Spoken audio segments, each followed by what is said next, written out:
Hello, my friends, and welcome back to Wishing You Well, the podcast where we explore small, gentle shifts that can make a big difference in how we feel, in our bodies, our minds, and in our everyday lives.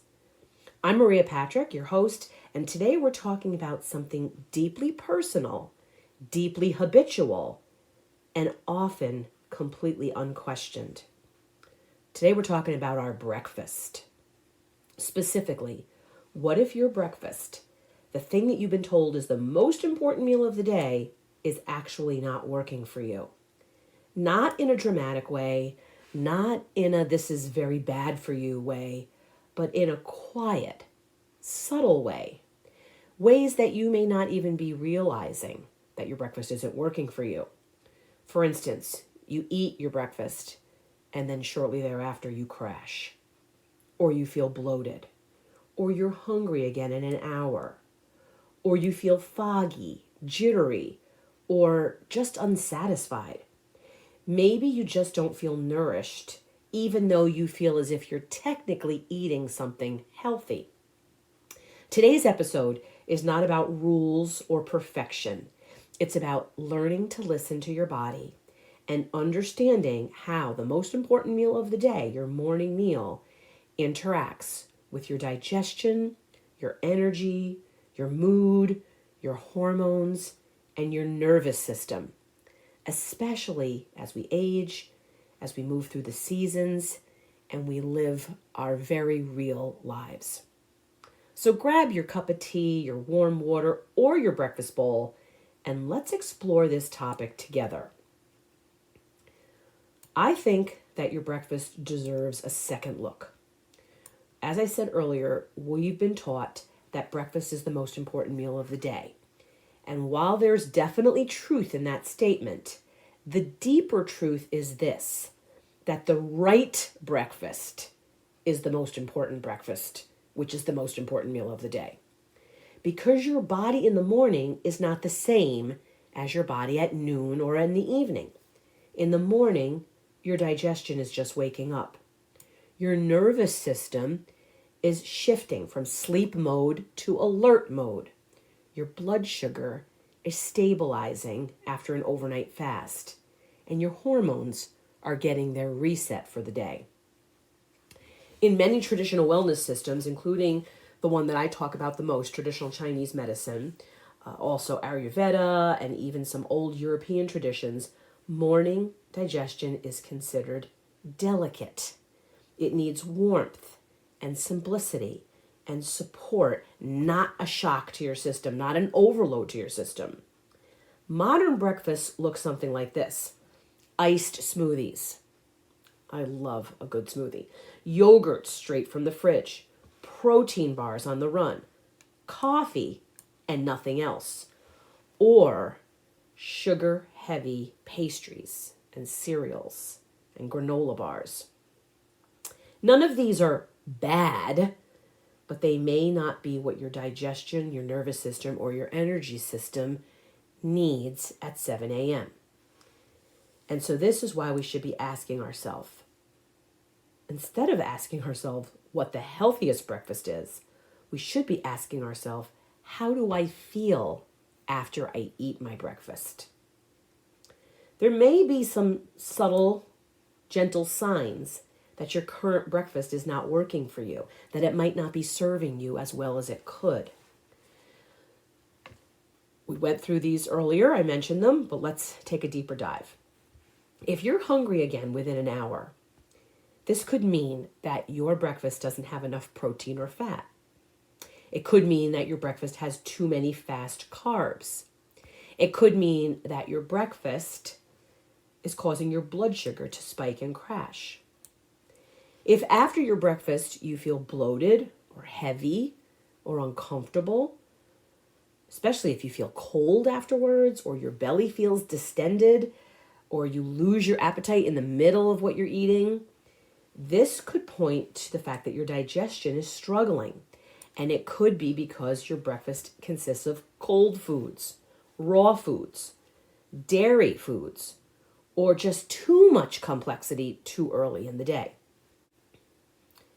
If your breakfast makes you feel tired or foggy or sluggish, and instead of feeling energized, you feel after that breakfast that you need another coffee, or you want to lie down, or your brain feels fuzzy, your breakfast could be too sugary, it could have too many refined carbs, or you've been skipping breakfast entirely, especially if you had bad sleep the night before.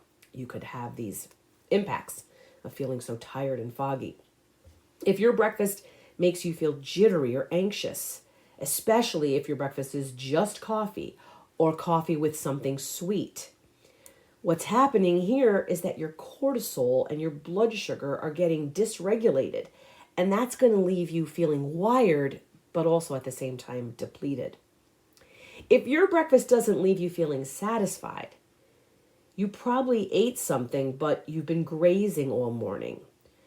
And that's often a signal of not getting enough grounding nourishment, not getting enough warmth from your breakfast, or not having enough of a protein-fat balance. Again, none of this means that anything is wrong with you. It simply means that your body is talking. Your breakfast is talking to you, and our job is to listen. So let's talk about something fascinating and deeply intuitive once you hear it. In many traditional healing systems, digestion is compared to a fire. Your stomach and digestive organs are like a little stove that transforms your food into energy. It makes sense, doesn't it? In the morning, that fire is just waking up. So if you throw cold, raw, fast, sweet foods onto your fire, this is going to be especially hard on your digestive system. If you're taking that fire and you're tossing on it ice cold smoothies, raw vegetables, refrigerated yogurt, or a big sugar bomb, that barely lit flame is going, because you're just waking up, so your flame is just getting awakened for the day, that barely lit flame is going to get doused. And instead of nourishment, you're getting dampness and sluggishness and maybe gas, bloating, fatigue, brain fog, cravings. This doesn't mean that smoothies are bad. It doesn't mean that yogurt is wrong. It doesn't mean that fruit, because fruit is raw, of course, is evil. It means that timing matters. For many people, especially women, especially as we age, especially in colder months or when we're under stress, warm, cooked, grounding breakfasts are easier to digest and more stabilizing. So if you're wondering what this looks like, let's tune in. Oatmeal or porridge, eggs with sauteed greens, warm soups or broths. Many cultures do soups and broths as their breakfast. Leftovers from dinner the night before, fruit that's been stewed, toast, hopefully preferably a whole grain or a sourdough toast that has nut butter on it with eggs on the side, congee, warm smoothies using warm water instead of cold, room temperature non-dairy milk instead of cold, warm smoothies that you've added warming spices to, like ginger and cinnamon, and adding in cooked fruit instead of raw. The breakfasts that I just mentioned are not going to spike your blood sugar. They're not going to tax your digestion. They're going to support you, your energy, your hormones, and your mood. And perhaps more importantly, they're going to help you feel nourished instead of depleted. The coffee conversation is a tough one to have with people who love their morning coffee. But we do need to talk about it. Not because it's bad. So many reports have been released about the health benefits of coffee and that it is an antioxidant. It's not that coffee's bad, but it is powerful. Coffee, caffeinated coffee, and highly caffeinated other drinks like teas and energy drinks, they're going to stimulate your cortisol, your adrenaline. You're going to have a blood sugar shift. If you drink coffee on an empty stomach, especially first thing in the morning, your body could interpret that as stress. And that stress in the morning can look like or end up resulting in anxiety, shakiness, having cravings, having an energy boost and then an immediate crash, digestive upset, and irritability. So something to consider is having that cup of coffee after food, or at least with food, particularly if the food is protein and has some healthy fat. Or if you're able to do so, postpone your caffeine until later in the morning. Some people feel amazing with their coffee first thing, but they think it's because they need that jolt. So try this gentle experiment, and this is something that I've mentioned in previous podcasts. Try drinking warm water or warm herbal tea or broth first, then eat something, then have your coffee. Then notice how your body responds. So let's zoom out now to the bigger picture. Your blood sugar is going to set the tone for the day. It's going to set your blood sugar, how stable or unstable your energy will be, your mood, good or bad, your focus, on point or not, your cravings or not, your hormones, and the regulation of your nervous system. When your breakfast is mostly sugar or refined carbs or non-existent, your blood sugar is going to rise fast and then crash fast. That crash is going to signal your stress hormones. Your stress hormones are going to trigger your cravings. Your cravings are going to lead to snacking. Your snacking is going to lead to more swings in energy and hormones and blood sugar. Are you seeing the full picture here? Suddenly, your whole day is thrown off. You feel tired. You feel hungry. You can't get steady. You might be feeling moody. You find that you can't focus. But when your breakfast includes protein, healthy fats, fiber, warmth, and enough calories, magical, wonderful, healthy things are going to happen. Your blood sugar will stabilize, your energy will steady and stabilize, your mood will be more balanced and softened, your focus will improve, your cravings will decrease. This isn't about dieting. This isn't about intermittent fasting and ignoring or avoiding breakfast altogether. This is about nourishing your body. This is about nourishing your nervous system. Your body feels safer when the fuel is steady. And when your body feels safe, everything just works better. So let's walk through some common breakfasts and what they might be doing. Again, not good or bad. This is just information giving. Smoothies. The pros of smoothies. They're easy. They're portable, and you can load them up with nutrition ingredients. All of that is true. The potential downsides. They're typically cold. They end up being high in sugar because most people make smoothies that are heavily laden with fruit. Fruit smoothies particularly don't have enough protein or healthy fat, and they can leave you hungry fast. So how can we do this differently? You can add in those warming spices that I mentioned before, like cinnamon and ginger. You add in cooked fruit. You can add in protein powder. You can add in a nut butter. You can blend with warm water instead of cold or ice water. You can add in chia seeds, which will increase the fiber content exponentially. And you can add in some greens, leafy greens like spinach or kale.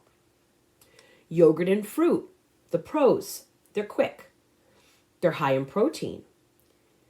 The fruit, high in antioxidants, flavonols. The potential downsides. Yogurt is cold. It's not good for people who have a dairy sensitivity. And if you do as some of my health coaching clients do, and you go to the dairy shelf at the store and you pull off those yogurts that are pre-mixed with and loaded with fat, you're going to end up with a blood sugar spike from something that you think is a healthy breakfast.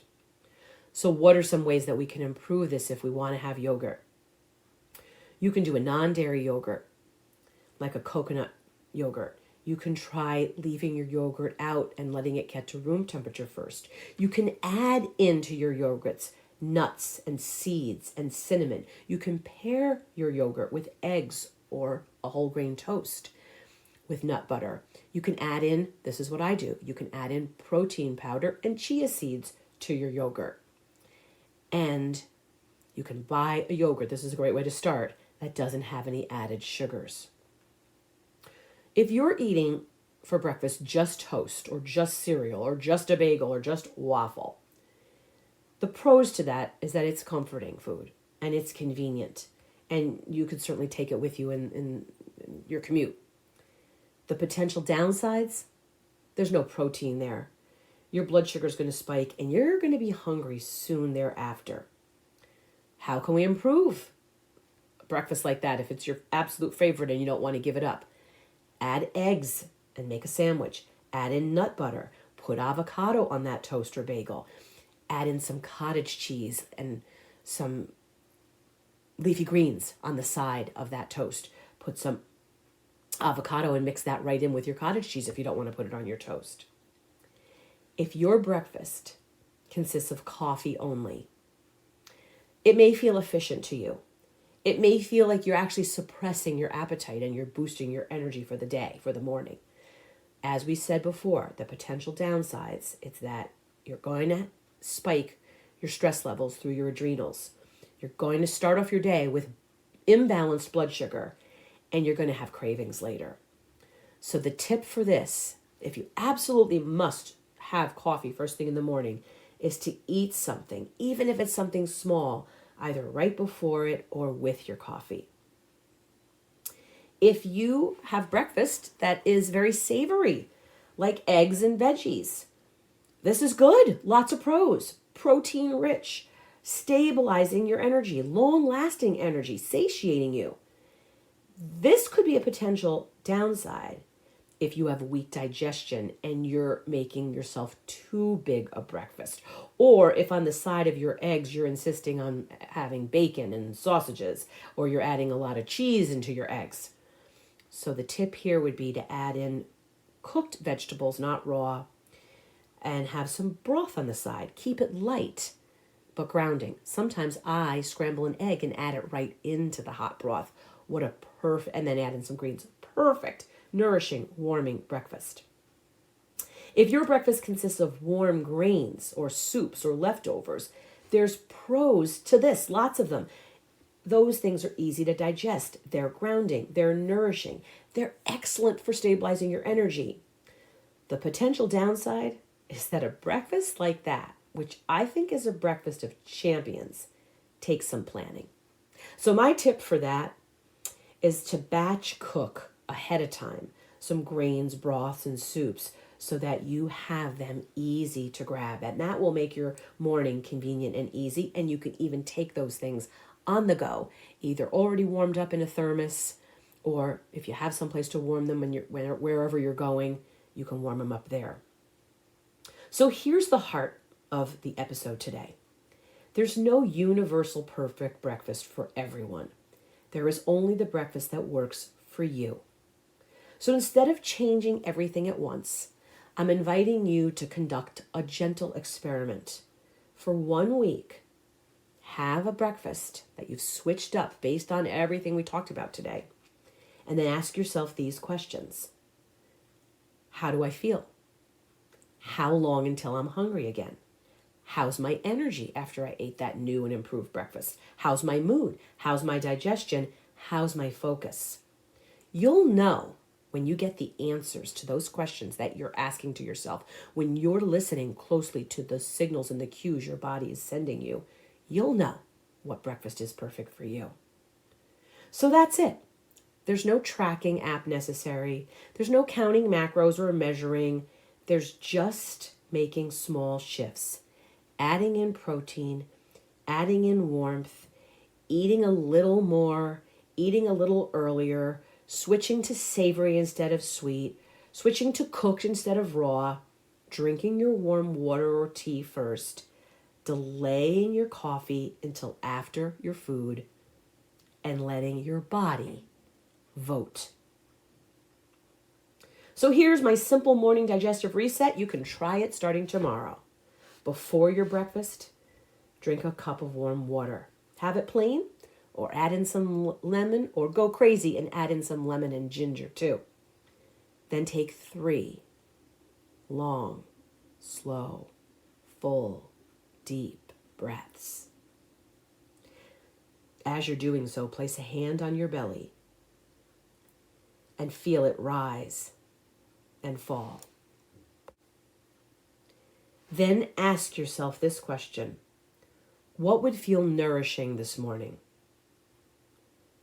Not what's fastest, not what you're supposed to eat, not what you ate yesterday. What feels supportive today? Then eat slowly. Chew. Sit. Breathe. Digestion begins in the nervous system. So today, instead of asking yourself, what's wrong with my body? Ask yourself, what is my body asking for? Maybe your breakfast isn't broken. Maybe it's just outdated. Maybe your body has changed. Your hormones have shifted. Your stress levels have increased. Your sleep is different. Your digestion is quieter. And that's not failure. That's wisdom. So this week, treat yourself to a breakfast that allows you to have a conversation with your body. Give yourself warmth, stability, nourishment, and listening. If this episode resonated with you, I'd love for you to share it with someone that you know who feels tired by 10 a.m. and doesn't know why. If you'd like, send me a message and tell me, what did you eat this morning and how you felt afterwards. As always, I thank you for spending time with me. May your meals nourish you. May your mornings ground you. And until next time, I am wishing you well.